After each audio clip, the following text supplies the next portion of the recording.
Welcome to the Living Out Loud show with Michelle Wadleigh and Alan Vukas. In each episode, we will explore practical spirituality through inspiring and enlightening conversations. Be a part of our weekly conversation with a rotating cast of speakers, teachers, and authors as we uncover and share spiritual, mental, and emotional tools to help you live your authentic life out loud now.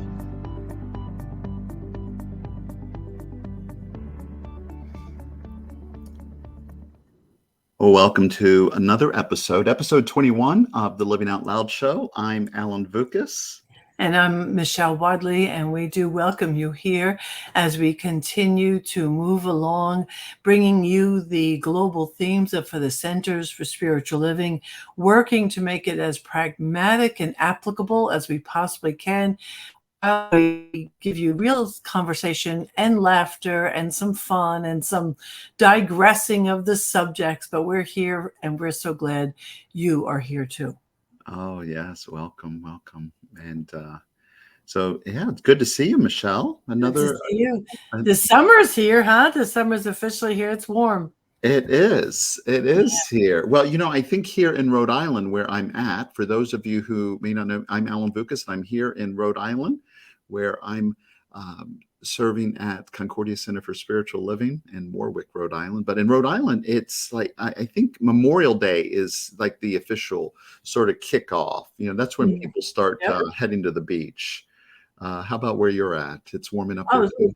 Yeah, it's the East Coast thing. It's 85 degrees here now. So that's warm. That's a real day. And I know I have to get up earlier in the morning to go for my walks so I can do it without the crazy heat. But that's what it's like living on the East Coast. People from the Midwest or other places that don't have that coastal fun, they don't really have that experience. Florida, you have the ocean all year long, right? So they have a different experience. But from Memorial Day to Labor Day, it's a crapshoot. I know here in New Jersey, whether people, if you're doing a Sunday celebration, if people will show up for it, all the flow of business changes for all these business people. It's very interesting. It's a true East Coast dynamic. And Well, I'll tell you, especially up here in New England, because you're in New Jersey, those who don't know New Jersey. And I'm from Florida for the most part, spent most of my life down there. And it was either wet or wetter, green or greener. There wasn't a real change in the seasons. That was my experience. And but here there is, up in New England, there is definitely there are almost hard stops to the seasons, and they change, and you feel them, and then receive the gifts of them, and you move with them, because you better enjoy it while you can. I enjoy it. I enjoy the changes. I enjoy the closing in the winter and kind of snuggling in. I think spring has got to be my favorite of all seasons. When that life is coming out, and I'm always watching the trees and the buds and all the life as the earth is waking up again. And I enjoy the change of seasons, and I know other states get it mildly, but we get it pretty dramatically around here. You're right. Yeah. There's 4 seasons. That is true. So, there is, I think here it's almost palpable, right? To see the dramatic change that it's not difficult for me to understand why, nature-based religions were very, or earth spirituality, the witch burning of Salem's, as far as that there were those who were in tune with nature up here, because you almost can't help yourself. By sensing it and feeling it. But summer's here. It's great. And happy 4th. Hope you had a good 4th.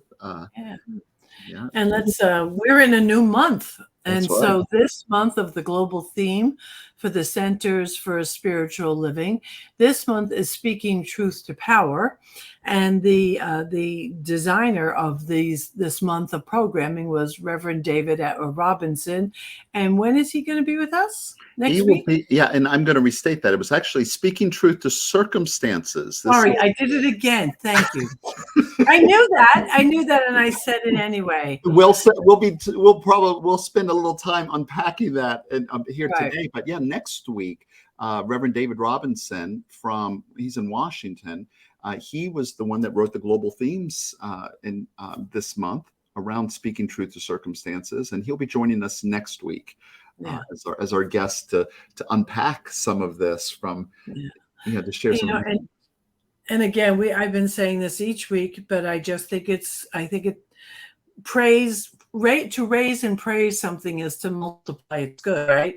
And so keep raising and praising this particular team of this particular year, which I know you had a lot to do with, for the global themes. I have felt this was the most relatable set of global themes that we've ever had. It's in the years that we've been doing the whole concept of the global themes. And I'm just thrilled because my life has been truly impacted by these conversations. And so, for those of you who are following us, if you don't catch any particular show, just keep knowing you can go to our YouTube station. You can go to our website and see all the different, there you go, all the different episodes that have been archived. And you'll see us having fun, but every week you'll hear tidbits of truth that are really powerful. And so do you want to start us off today on this Well, subject? and I did want to also give a shout out too, as far as to the Science Mind magazine, which follows the theme as well. So so if you would like some daily guides and daily readings that are related to the topic for the month, this month, Reverend Michelle Madrano, we're Dr. Michelle Madrano, and from Mile High Church in Lakewood, Colorado. She wrote those. But yeah, it's just there's a lot of richness in the Science Mind magazine, but each month follows the theme as well. And so we are talking about speaking truth to circumstances. And so we spoke about it this Sunday at Concordia, which is a reboot of that phrase, the one that you said, speaking truth to power. Speaking truth to power. So why is it that we're not saying that, speaking truth to power? I'm curious. How did you speak about it this Sunday? Reboot this phrase. We did a whole different thing this particular Sunday because we're not in person every week. We're in person 2 to 3 times a month, and we know holidays, people are away, so we chose not to be in person. And then we chose not to have any musicians. So this Sunday, I call it, a down and dirty, no thrills Sunday. It was literally only me. And that sounds like a thrill.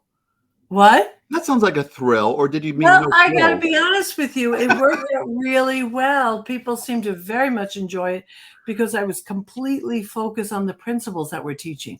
And we weren't, I mean, no disrespect to any musicians. I mean, we have one of the best in the industry. Ty Stevens, we literally worship the ground he walks on. So this is not about anybody in our music department, but we've added all these other elements in general to most communities, mine specifically. We've added music. I've added, I know you have dance. Sometimes there's dance. Sometimes there's creative pieces, and there's spoken word. And we've added all these other things.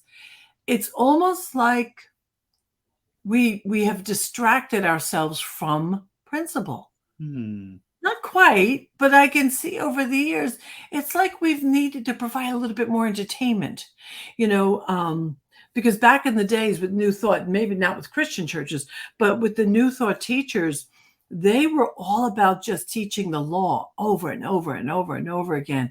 And I have been having a really great time listening to one of my recorded books, Audible books, and it's a Science of Mind home study course. And so I've been going to sleep on it, listening to it. So coming away, I mean, I know the value of music. I know the healing value of music.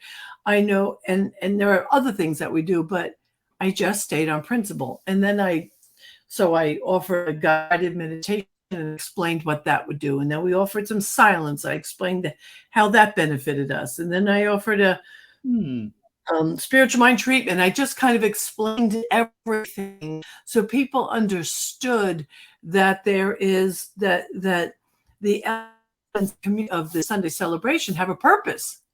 And when I said to people, I said, if you do not have your Science of Mind book out and like in the ready to kind of tether you to the teaching, get it. If you don't have one, buy it. If you have one, take it out. And I love all this stuff. I love being entertained. I do. I love it. But boy, I really enjoy just getting into principle. When you have some teachers, and I haven't heard her in a long time since she retired and got remarried, but Arlene Bump, I'm trying to think of the other name. There's another person. Arlene is probably one of the last people I think around that Sue Rubin. And these are people that they're up in years, but they teach hardcore principle, and they don't play around with other things. And so while I love the music, it's principle that I came there for.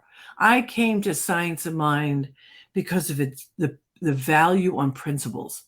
And so I really enjoyed presenting that Sunday, and I believe we'll do it again. We'll get down to principle, reminding people. And one of the things I spoke about yesterday was, and this speaks to truth to circumstance, like some people live with superstitions. Superstitions, people, are not the law. They're not principle. They are superstitions.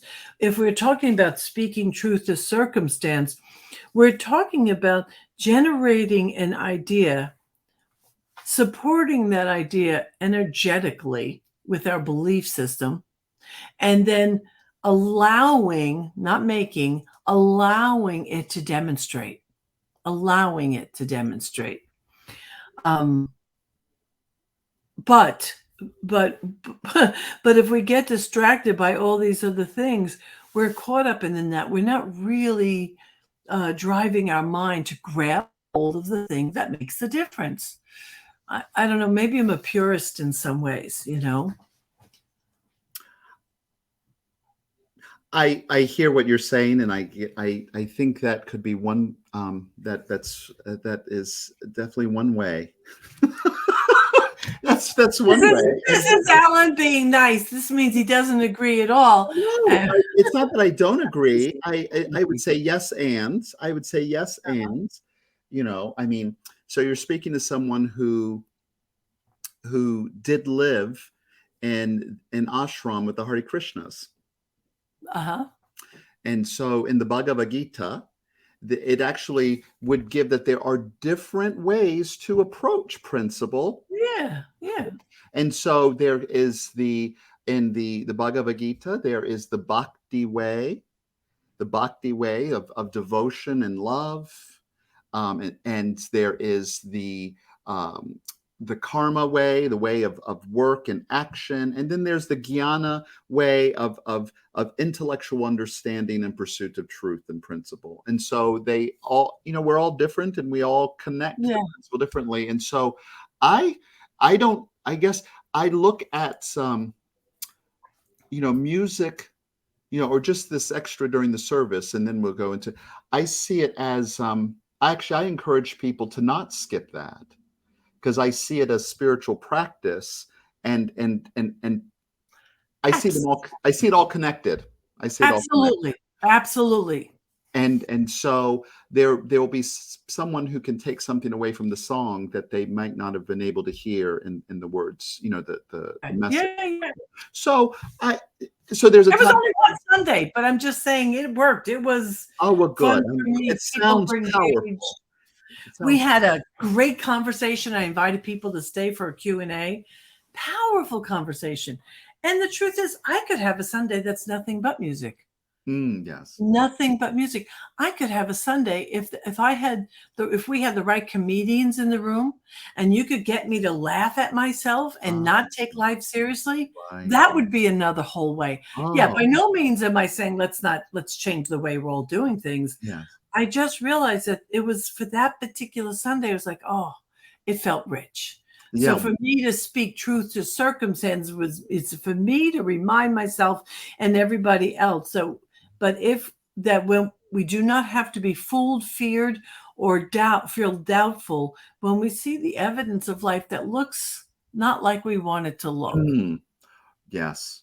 Right? That's Right. what speaking truth to circumstance is about. Remembering you have an option, you could plant new seeds. I love that. And hello, Wayne, saying from Calgary, joining us from Calgary. Oh, yes. Hi, Wayne. I used to see you on my other show. Hi, Wayne. Yeah. So, I think I love that. And I love that you're setting that up in that way into, because many times when people say speaking truth to power, which is what we're used to hearing, it's coming from a perspective that there is someone or something, an organization or group that has more power Right. than Right. I do, or than we or I or this group or that group. And as those on a spiritual path, right? Those on a spiritual path and having a spiritual experience in a world of form, then I think for us to be effective in principle, then we need to examine that and even the words we use. And are we really speaking truth to power, or are we speaking power, maybe what we're truth and power to circumstances? Well, and there's something about what you just said too. I think we need to be very careful. I'm a little. I'm not a wordsmith in the way many people have a real handle on the language, but I do love the language, and I do think we misuse words all the time, and I think we probably want to have a little bit more agreement, because something about what you just said reminded me, wow, if we think we're speaking truth to power, then we're thinking that organizations, political bodies, corporation, did I say corporations twice? That they are the power. There's only one power. Right. And I didn't really, just listening to him, like, there's only one power. And that power then avails itself through many different avenues. But it's important, if we're speaking truth, in speaking power, it's kind of false. That's not real, because that's not the power. That's another effect. Now we can speak from power to circumstance, and I think that's where David has gone with this, which is, yeah, I got goosebumps just as you said that, as far yes. as and to me, this is where I believe this, and I look forward to him adding to this conversation next week. But I think that's where we get tripped up. This is where when we are feeling powerless. So we're here to talk about living life out loud. And there are circumstances or situations in our life where it can feel and seem and certainly appear. And you know what? And it's not, the experiences are real. The experience is real. It feels like we can feel powerless. You can feel powerless when others have control. And I think he did mention that this week around, that's where it hinges, real power versus control. And when people are saying they're speaking truth to power, they're actually speaking to those that have control. Sorry, I'm looking for my note. Yeah, I mean, So If can we only, use this as opportunities? Can we use these as opportunities when we're feeling powerless to remind ourselves of the truth so that we can get centered and grounded again, to allow that truth and that power to flow from us, that we can be effective, rather than, you know, shouting down the other. yeah, and there. Shoot, I'm listening to you now. I had a thought, but I'm listening to you, so I kind of lost it for a little bit. But I think one of the single most important things to do for anyone who considers them spiritual, anyone in any realm that considers themselves spiritual, the muscle we have to exercise is the muscle to see the effect of something and know that it's not the power. It Mm, is simply an effect. And then to speak so that we set something new in motion, to pray, to set something new in motion. So for me, that's about taking the false power out of the evidence of less than, out of the evidence of fear. So when we have a reaction, so that when we have a reaction, what we do is we find that settled place that we have spoken about so often in the show, the settled body, and then choose according to the experience we are seeking, not in what is in front of us. mm, You know, the Christians say, "Get thee behind me, Satan." This is what we're referring to. I give no power to the appearance of less than. I give no power to the appearance of ill health. I don't even think we should give power to weather reports, to be perfectly honest. I mean, weather's going to come and go. We're not going to change, we're not going to alter because there's a natural flow of blah, blah. But what I see people, the moment they watch the news and they watch it and they read it, and then they determine how they're going to be that day. They determine, instead of people just saying it's a gray day, they say it's a gloomy day. mm. That's a serious misuse of the power of the word. And boy, if you want to speak truth to circumstance, what you're not going to do is call a day gloomy and wonder why you're not enjoying it. What you want to, you can just say it's a gray day, Right. because gray doesn't have to have a feeling attached to it. We mislabel things all the time. And then we wonder why we have the experience. We must speak as did you ever see the movie Robin Williams, Where Dreams May Come? Oh, do you know, I know that was not a box office hit, but I loved that Oh, movie. I loved that movie. so any of you, if you're listening, if you're here or later on, the movie When Dreams May Come by Robin Williams, a little hard to get your hands around. You might have to watch it 2 or 3 times to really grasp it. But what I took away from that movie was they provided the graphic for how our world is created according to what we believe. Mm, And throughout the movie, it was all done through art and painting. It was stunning. The visuals are stunning. And how our world and what we expect and what we speak, we have to speak our chosen reality and not wait. Be assertive, be progressive, be on ahead of things by choosing the life we want.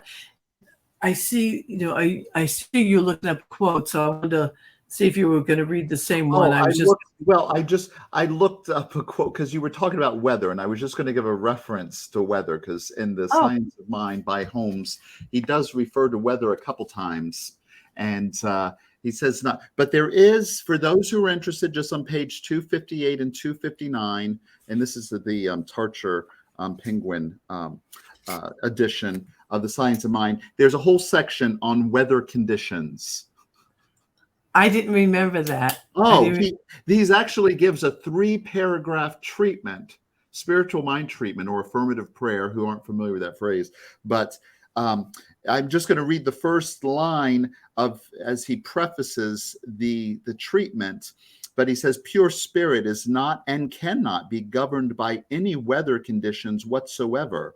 All weather is a manifestation of spirit, a flowering of the divine in sunshine, in shade, in rain, and in clouds, say. And then he gives a treatment where he basically is sort of for us to change our minds about the way that we are relating to weather.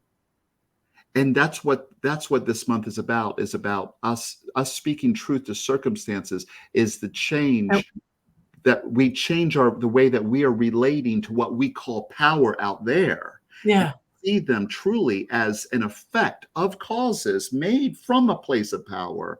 Yeah. And to reclaim our power. Yeah. And to, what did he, I did have a quote. I put it in here. I'll just pause this. This home says this, and one alone in consciousness with the infinite constitutes a complete majority. So let's give the people at home some reference to what that means. Yes. To be one with the infinite is to trust that, and the language I might use in the language of the I am, I of myself can do nothing. It is the Mother, Father, God within that does the work. And so when I get out of the way, because when in our humanness, unfortunately, we carry ancestral history. We carry the history of our blood family, our birth family.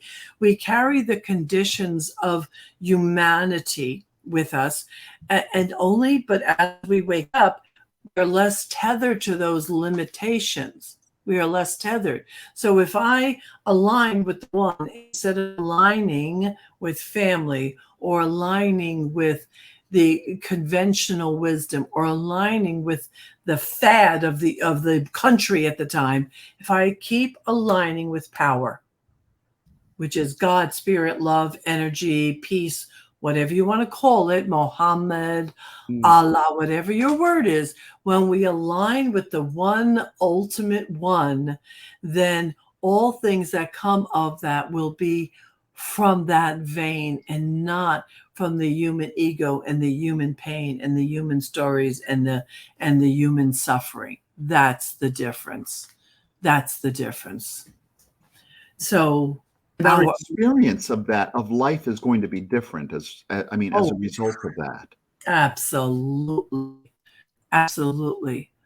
For me, when I'm in that state of alignment, I always feel like there's hope. There's always a possibility. I feel like even if I don't know what it is in the moment, that there's an option for me. Even if I can't figure it out in that particular moment. So that is a way of speaking truth to circumstance, because I'm leaving the door of my mind open that allows intelligence to deliver to me an option that I couldn't have seen in my human mind. Right. That's my job. My job and your job is to have an open mind and an open heart. It's a combination. As I'm listening to you, it reminded me of, and I'm going to put this quote here too. Here's another quote. If you change the way you look at things, the things you look at change. I know Wayne Dyer, that's attributed. I always thought that was Wayne Dyer, and I found out it was Max Planck, who Wayne probably got that from, the quantum physicist. Yeah. But that's the heart of it here. It's about us changing our mind, realigning it. Go ahead. Yeah, and give our watchers and listeners a little bit more about that, Alan. Speak to that specifically for them. Oh, if you change the way you look at things. Well, just using the example that I started with here from, I was quoting Holmes or at least referring to Holmes. How about the weather? And I'm going to use the example that you gave. If I have a view and perspective or a belief, it's done unto us as we believe. I've been doing a lot of reading and writing around that phrase. Holmes talks a lot about that phrase, the manner in which we're holding the belief. But if I believe, or if I have this lens that I'm looking at the world as it's gloomy, I'm powerless. It's difficult. It's hard. It takes a lot of effort. I don't know the right people. Whatever it is, however I am looking at circumstances, insert your circumstance here. That if I change it, then I can't help but have a different relationship to it because I'm now relating to it differently. So us living our authentic life out loud, if I feel powerless in an area where I may not have, where my boundaries had not been clear up till now, or I hadn't been practicing, we talked last month about self-care. And I hadn't up till now, I hadn't been nourishing myself. But as I nourish myself and as I care for myself, I become aware that, here's some boundaries that are being crossed. And I may feel powerless as if I don't have the ability to do something. But this month, as we are using that as a trigger to help us to make part of our mind once again, I can see this differently. I can change the way that I look at this.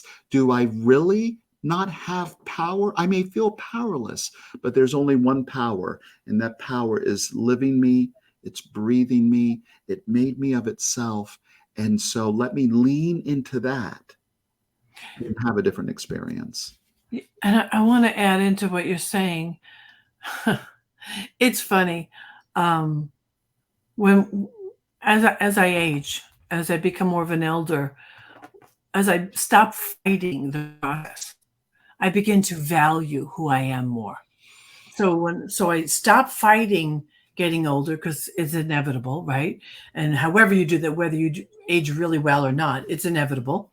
But I'm starting to value what comes from the point of view that I could have only had from this position. And so when I think of even my grandchildren or children, grandchildren, when it was my own children, I was attached, and what they did, was a reflection of me, whether I was a good parent or not.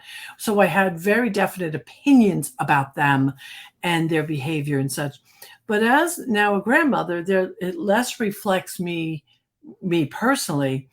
I can look at similar behavior. My grandson, he's a wiry little sucker, but I can look at him with such enjoyment now. So to go back to the Max Planck thing, I'm looking at him now with the eyes of love and patience and interest and curiosity. I'm not looking at him like, oh, he's got to behave different. I haven't done a good job, or I didn't teach him to how, I mean, I will try to say to him at dinner, William, we need restaurant behavior, which, but then I go back to amusement. So what I get from my experience with my grandson is amusement. I'm amused and there's joy. So when we're often, when we're looking at someone, we're looking through the eyes, and I'm not trying to go back to the whole thing of being judgmental or not, but how you judge and what you judge with is creating that experience. So if I look at something and say, you know what, I'm going to be curious all day long. I'm going to be curious and lighten my attachment to what I think I'm going to have. Well, I'm going to have a whole different experience that day. So you and I and every listener, we have the power of transforming our world by what we are looking at it with. Yes. What we are looking at it with. This is the value of our spiritual practices. Yeah. Our spiritual practices, making them, our touchstone, going back to that, because, every day is a new day. We can make plans. I start my day and I have a list of things that I've planned, and there are other people that have other plans that I didn't even know about. Life is having a plan, and where these intersect sometimes may not always feel harmonious. It may not, but taking the time daily to checking how I identify myself as it relates to this one power, then can free me up to not be on guard. Mhm. If Yeah. So I'm a majority, if me and the divine are a complete majority, then there truly is nothing and no one against me. right, right. Um, I want to make sure, we still have some time, but there are some very simple little practices just things to remember, not new from anything else you've heard us say in here, but very specifically, and the road I went down on my Sunday celebration, my No Thrills Sunday, was to refer to every thought as a seed. This is not new. This is not an uncommon concept. But if we're looking at an aspect of life and we don't like what we see, it's not about making it wrong. It's about asking ourselves, what new seed would I like to plant in consciousness? What new seed would I like to plant, even in the collective consciousness?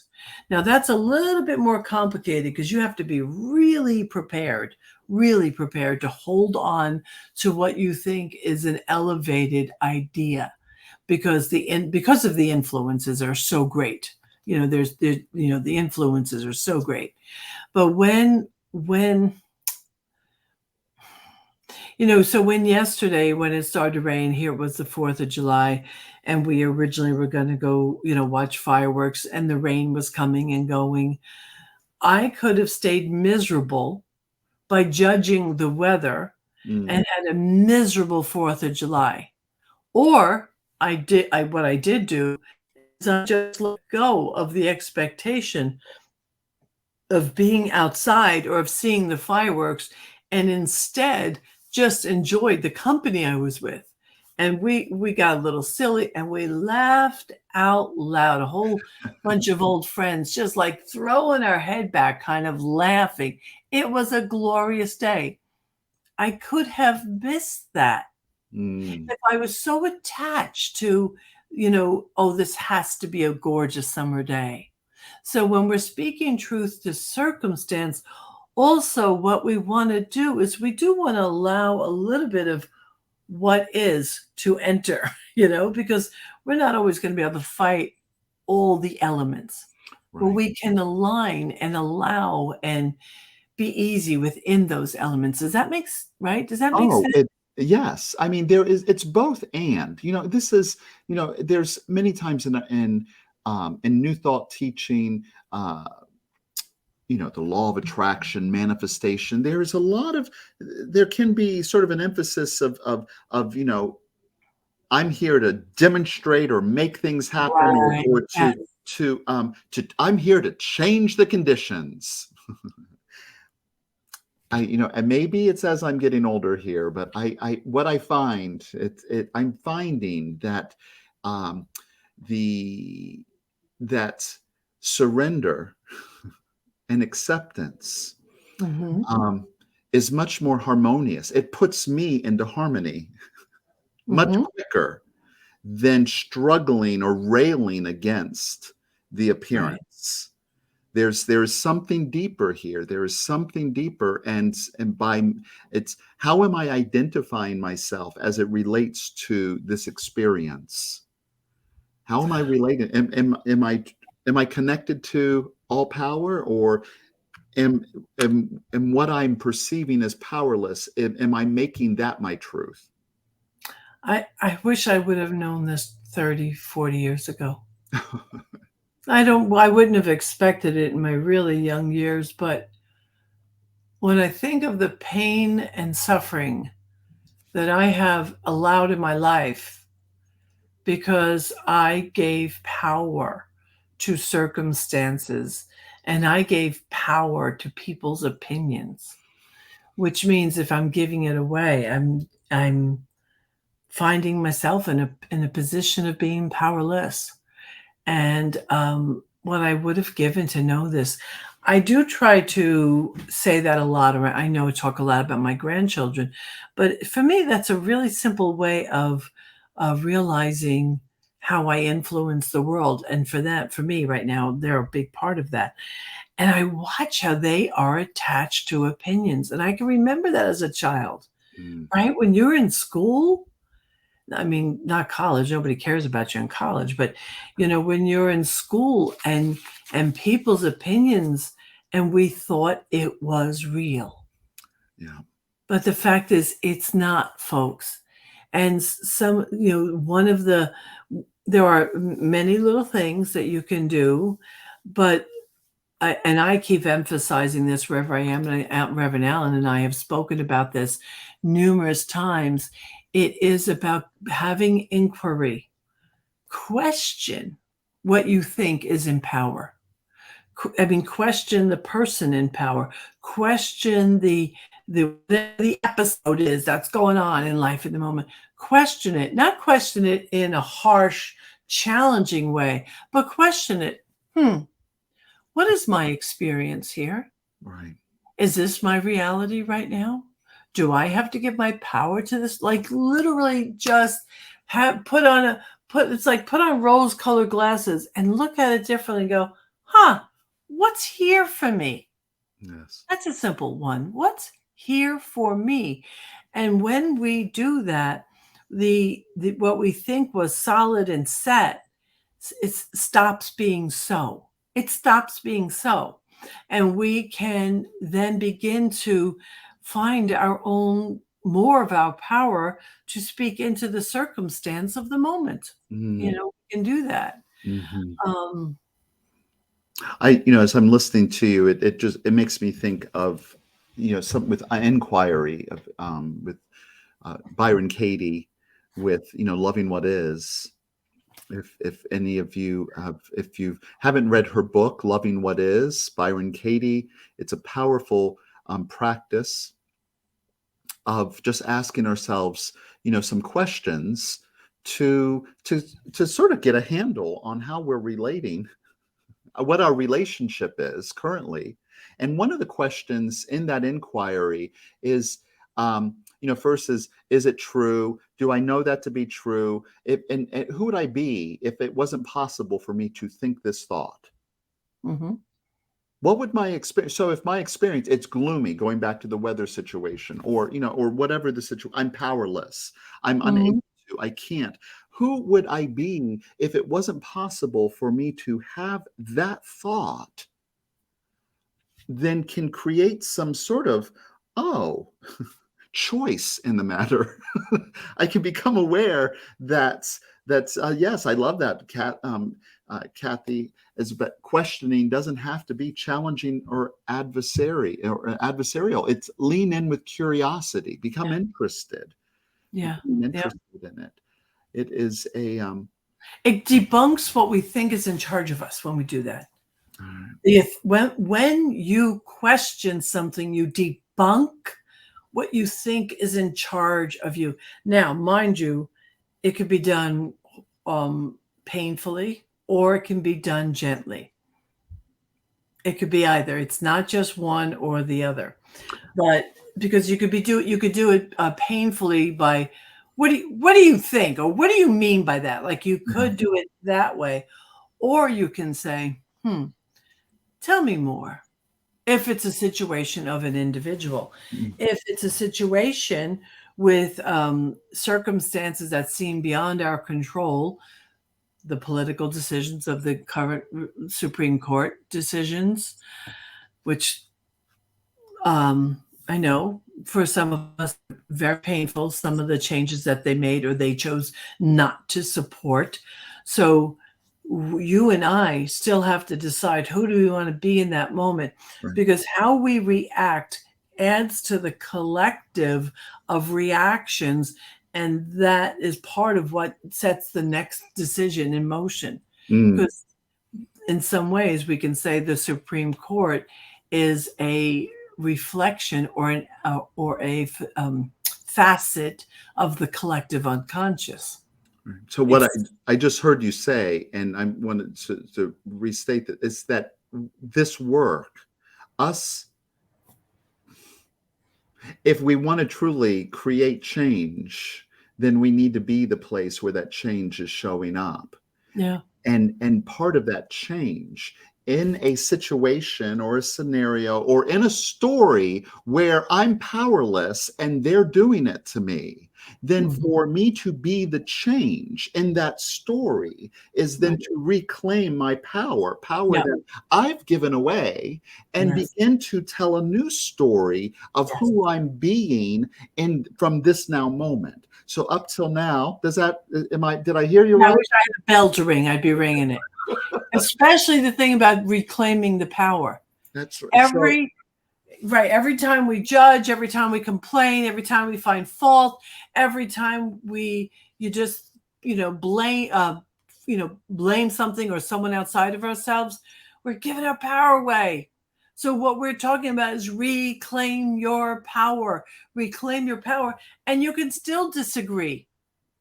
I want to make sure that that's clear too. that's right. Reclaim your power, but still set up a boundary that's healthy. Yes. But know your deal breakers. Who do you want to be? I'm talking to a close friend, and the question I keep asking, well, what is your deal breaker? What are you not willing to deal with in order to be in this relationship? Decide that and then have your conversation. Decide that then.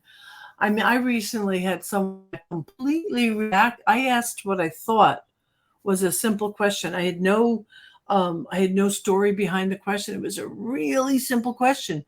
This person reacted like I had challenged their whatever. And they looked at me like I was the most messed up person in the world. And I was like, what the heck just happened? Mm, So I have to decide what to do with that, right? But that person had one way of seeing it. I'm seeing it from my innocence. They were seeing it, they felt attacked. yeah. That wasn't my reality. It wasn't. Yeah. And yet now there's this thing in the middle that we have to figure out and unpack together, from love, hopefully from Mhm, love. mhm. But when we're speaking truth to circumstance, what that says is, when I see something that I'm fearful of, don't like, think is wrong, instead of making my whole outer world wrong, I'm going to go into my inner world and I'm going to do the change here. Yeah. Because that's what, as New Thought metaphysicians, we do. As that spiritual people, right? That's what we do. We go here. I wanted to, Wayne shared something in the chat just now, and I just wanted to just sort of heartfelt prayers make a difference. And because as I'm listening to our conversation, I just want to make sure that no one feels that, because you know what, our stories are very precious to us, aren't they, Michelle? We love our stories. And we tell our stories about who we are and what we perceive ourselves. We hold them dear and close to us, and sometimes we can't remember the truth because our stories are so enticing and Oh, yeah, yeah, yeah. Mm-hmm. and to we may believe our stories so much. We may believe the story that we're powerless as an identity, that to hear something not different than that can be a challenge to our very reality of what we. So wherever someone is at on their path. Well, I'm laughing because any of you out there, any Ted Lasso fans, okay? Have you watched it yet? I can't remember if you told me. I'm in season 2. I'm in season Okay. 2. So if there is a person on the planet who can see through a gloomy situation and get to the other side of the circumstance, it's Ted Lasso. That That is show, that man, that coach, the way he is. And I'm blown away. I mean, I understand it's a character. I'm not fooled, right? But somebody had to write that. And I don't know if Jason Sudeikis, is that his name? Oh, Ron Sudeikis. the actor, What's his name? Jason. Let's just say Jason. Jason. All right. If somebody remembers, you want to put it in there, great. But whoever wrote that script had to have this experience of the ability to look at circumstance but look through circumstance Mhm. to a possibility. My Lord, have mercy. Imagine if more and more of us practice this in a synchronized fashion. Imagine what that would be like. Yes. Oh my gosh. Yeah, We would be taking our power back as a we'd be taking our power back as a collective. That's what we would be doing. It would be pretty amazing. Mhm. But I wanted to say though that with us we are talking about changing the story or telling it differently, and I don't want anyone to walk away feeling that the experience is that we're discounting the experience, because the experiences Right. that we have um, are real. They are there, and so the experience of feeling powerless is a real experience. The I mean, we're talking about. Oh, there we go. Thanks. The I started on a spiritual journey as a result of feeling powerless in Yeah. areas Yeah. of my life, right? I mean, what are some of the areas that people can feel circumstances, that they're being controlled? There's um, health Economy. health challenges, Yeah. relationship challenges, challenges in our work life, all of these things. But even when we look at society, you brought up one, Supreme Court decisions, the political polarization in our country right now can cause us to feel powerless. Like, why Yeah. even bother? Why even Right. That's bother? right. That's right. Everything has become political. Even real issues, common human issues, have become politicized so much where people are afraid to even speak about these things. And it can feel um, racism, ageism, classism. We can go down the list. Woo! That this can. I'm not. We're not discounting the experiences that people are having at the hands of those who may be in control. Right. That's right. But for us to use these experiences, these triggers within us as reminders of of a deeper truth that we're being called to step into, that one with spirit, with this divine intelligence, is a complete majority, and we can have that experience in our life and live in that flow and You be know, inspired to take action when and where we're called to. remember the movie The Right Stuff? Oh, And they were stuck, right? So Apollo 13, oh no. it sounded good. I think it might be Apollo 13. It was Apollo 13. I swapped them. Where they all run in And they're together. stuck in space, right? But the one gentleman, he was played by one of my favorite actors, whose name I cannot get right now. So he'll hopefully come. And he was stuck on Earth. There was some reason why he hadn't gone up into space. And he was the guy, Gary something. He was the guy who had to stay on Earth, go into to a module that had all the elements that they had in space, and he had to figure out how to reroute the power of this system so they could boot back up because they were losing oxygen and they were losing heat. And he wouldn't rest until he found the solution. Here's the point of what I'm telling you. Here, these men are up in space. And Gary Sinise, bless your heart. Yes, you are right. And so Gary, it was his job to not be fooled by what many would have thought was a circumstance that was impossible. They decided, not on my watch is someone going to die, not on my watch. And so they went about business, figured it out, and as we know, brought them home. But very often we see what we think is an impossibility. And wouldn't it be amazing if we could all consistently come to greater and greater agreement, even if it's simple agreements? about kindness, and I know it's such a used word, but kindness is powerful. Yes. It's powerful. If we could agree on compassion, if we could agree to not agree, but leave each other the hell alone. Mm. Stop telling somebody what they can and cannot read, what they can and cannot do, who they can and cannot marry. Come on, let's get out of each other's bedrooms. Let's Or get out of bodies. each Take other's your lives. hands off of other people's bodies. Yeah, yeah, absolutely. Yeah. I mean, I don't have to agree with it. I don't even have to understand it. I don't have to understand it. However, when my alignment is with my internal power, then I'm going to allow, Mm. and I'm going to see it from that place. And that if I see it through love, I'm going to get more love. Right. I see it through peace, I'm going to get more peace. And this is how we begin to change the reality. And if enough of us do it, it adds to the collective. It keeps adding to the collective. And because we're part of the collective, it is our Yeah, responsibility. yeah, We are able to respond in that way.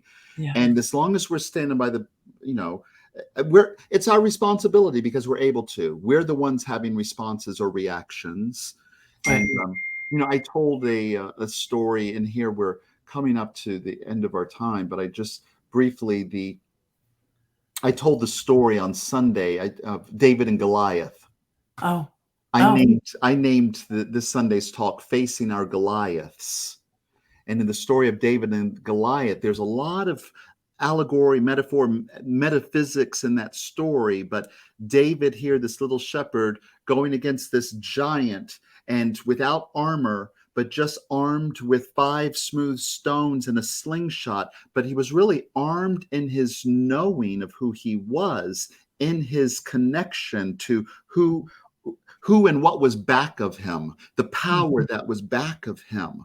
And he mhm, didn't require the form of armor to try to meet circumstances where it was at. He was bringing that power to the situation, and we have an opportunity to do that whenever we're feeling triggered, to tell a new story and to be changed, to be and the change in that story. there's nothing more powerful than well placed truth, and to yeah to retrieve the power from doubt and fear, and to invest it in a holy, sacred, uplifting moment.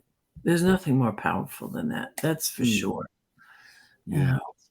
Well, um, this has placed some truth in my life, and it's just even right now, just right here today in this moment. And so this was a powerful conversation to um, where is their power? Where have I been leaking power and giving it away? Yeah. And Great question. to reclaim it, and to stand in that power. That's I don't have to know the how. I don't have to know the how or to change things, but the what. Yeah, where am I leaking power?